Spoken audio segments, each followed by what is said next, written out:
What's going on, YouTube? It's a Q&A, little Q&A. Finally, I got this bag to carry all my stuff. Let me get my keys so I can get this on the road. Hold on, y'all. I gotta get the trash out too. Wow, look, ashy. All right, so the first question, how do I feel about white people with dreads? So this is actually probably like one of the most controversial questions in this community, but I'm gonna just shoot it straight with you like this. When it comes to what people decide to do with their hair, with their physical appearance, as far as piercings, manipulations, tattoos, etc., I'm just personally like, I don't care. Like, do what you want to do, you know, within the respect of others. So what that means is do what you do, as long as it doesn't single out any particular group. Ooh, whoa, look around and look. Down below, tell me where you guys watch my videos the most at. Like, are you on the toilet? Are you in the car? Are you know,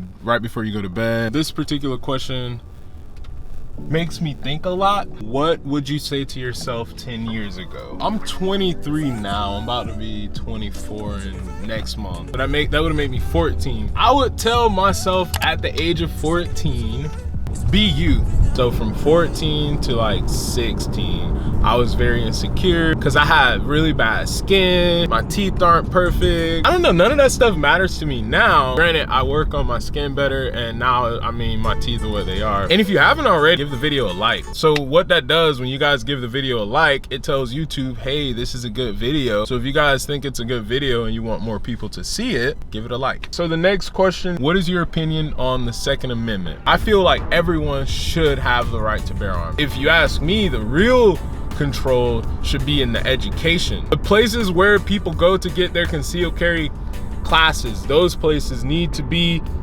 monitored and mandated way more. My concealed course class was all of 15 minutes. Don't necessarily get on the people that are giving out the license. What is my favorite album of all time? Just bear with me, guys. I know this video is kind of long and I know it's long-winded, but just bear with me. This is a 200 subscriber special. I just wanted to open up and let you guys know a little bit more about me. So my favorite album of all time, start to finish, I can put this album on any day of the week and listen to it and just know that I don't have to press skip. And that is Drake's Nothing Was the Same. Some of y'all might be like, oh, that's a chick album or whatever, but a lot of y'all don't know, but I used to be a musician. And I can't even say used to, because once a musician, always a musician. I have a really strong taste for jazz music, and that whole music just had good vibes, had that New Orleans, Duke Ellington, Bessie Smith just flow to it. Dang, lady, you ain't got enough arms for all that. She trying to carry a box, a table? Like, sheesh, make 2 trips. What country do I want to go to? The country that I would want to go to is Haiti. My father is from there. Oprah Side went to the DR maybe last year, and when he did, I watched that video, and that video just like was so eye-opening to me because he said something that still sticks with me, and it kind of just gave me chills. But he said they were on like a ATV excursion, and he said kids kept coming up to him. Even if I give each and every one of them $100, he said it won't make a difference. And that's tremendous. And it's just overwhelming sometimes to just think how blessed we are, how fortunate we are to be, you know, here in the United States. So I don't take it for granted. What YouTube channels do I watch? It depends, because I watch a lot of them. Right now I'm watching, because I'm trying to get better at this YouTube stuff. I'm trying to get better at editing. I'm trying to get better at just on-camera presence. Peter McKinnon, everyone knows him. Gary Vee, Chris Howe. I like watching camera reviews as well.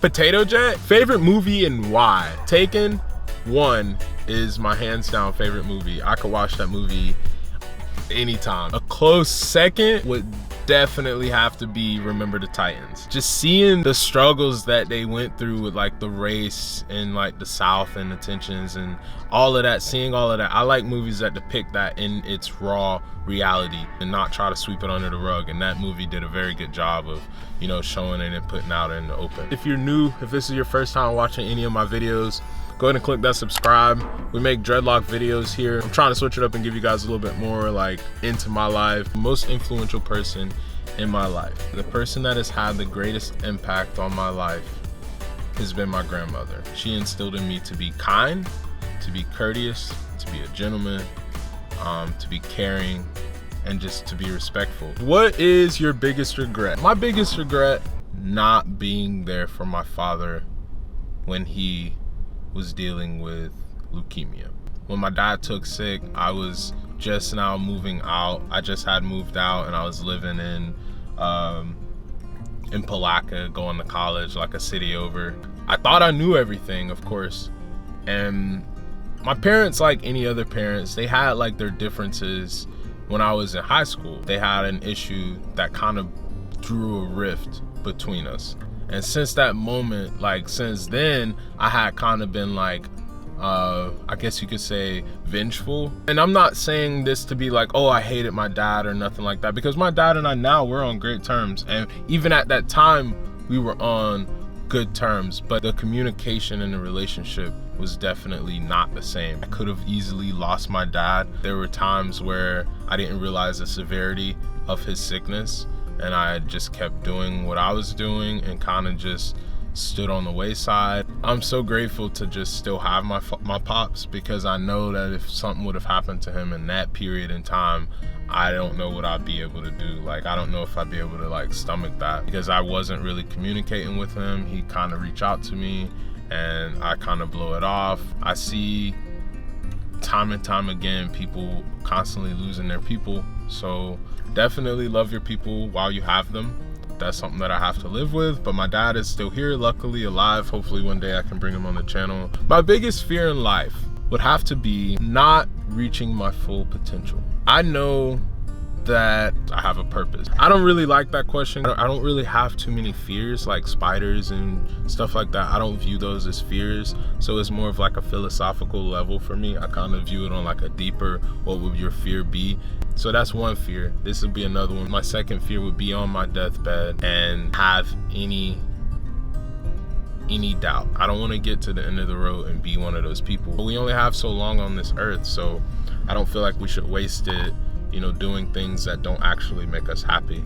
And if you're wanting to do something, if you're wanting to try something, if there's something new that you want to, you know, do, just go ahead and do that. One of my best friends, Slim, are actually about to start a podcast, so I'll be introducing that to you guys as well. So I have the same exact one. I got his. That's crazy. I got his for freaking $50. And I paid $100 for mine in Austin like an idiot when I was first starting off YouTube. That's something else that I can say. I guess we could joke about and say that I regret is paying full price for camera gear. That's so stupid. And this last question, when was the last time you cried? So the last time that I cried was last week. And I cried last week because I was feeling overwhelmed with what was going on, like with what's been going on in my life. I'm constantly at like battle with myself because my best friend is in prison for life, or for 25 years at this point.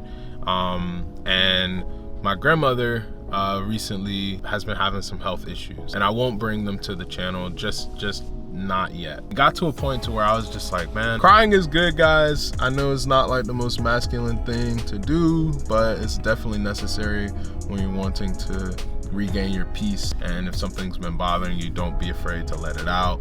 Just a little update, you know, I gotta give y'all a little dread update, let y'all know what's up. It's been a month now, almost exactly, since I got my hair dyed. I'm really impressed with the growth. They're starting to really drop now. And somebody was telling me that whenever they get like some gravity on them, they'll start to take off. And I can definitely say that when they like get over that edge and they start actually hanging on their own, it's over. They're gonna just start dropping. If you guys are new to the channel, go ahead and click that subscribe. If you guys want to ask questions for the next Q&A video, feel free to do so on my Instagram. It's _TheRealGMiguel. Subscribe to get those updates for when I upload. And it's your boy G Miguel. I'm out. Peace.